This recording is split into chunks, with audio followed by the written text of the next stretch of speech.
Hello, Morongo Basin and listeners around the world online at Z107.7 FM.com. This is your Z107.7 Local News for Sunday, February 15th, 2026. While our desert ecosystem can be considered dangerous due to the lack of water and the vast distances between occupied spaces, reporter Annalise Kuiper has lived out here in the high desert for well over a decade, and she's someone I would characterize as a well-traveled, independent person. And she joins us with a story about a recent happening that taught her the importance of preparing for anything, despite the self-confidence that we may carry. Here's Annalise. Out on our walk one morning, my dog Cooper found his ball and dropped it so I could throw it. He was very excited and came running back towards me full tilt, ball in mouth. I should have stood still.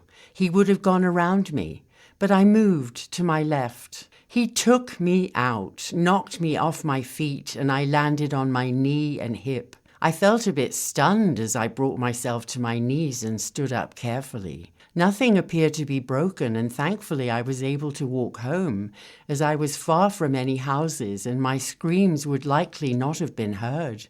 At least the sand was soft if I needed to crawl home. I should have had my phone with me, just in case, even though I was unlikely to get a signal out where I was. With much gratitude, I can report that upon pants-down further inspection, I had a bruised knee and hip, but there did not appear to be any further damage. I realize I was very lucky indeed.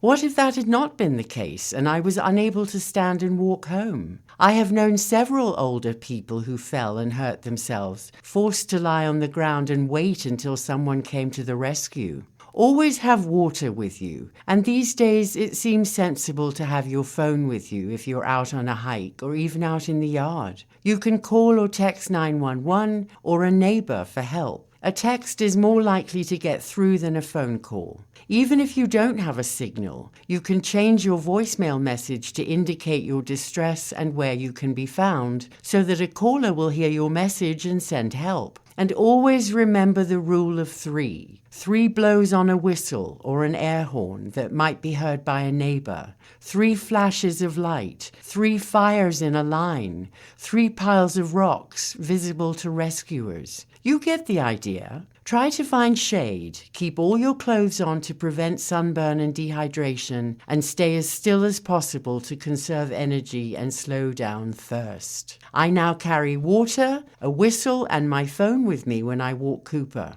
Better to be safe than sorry. Reporting for Z107.7 News, I'm Annalise Kuiper. And that's your local news for Sunday. You can hear local news 7 times a day, 7 days a week at 7, 8, 9, noon, 4, 5, and 6.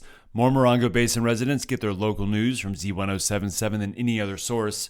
Reporting out of Joshua Tree, California, alongside the award-winning Z107.7 News team, I'm Robert Hayden.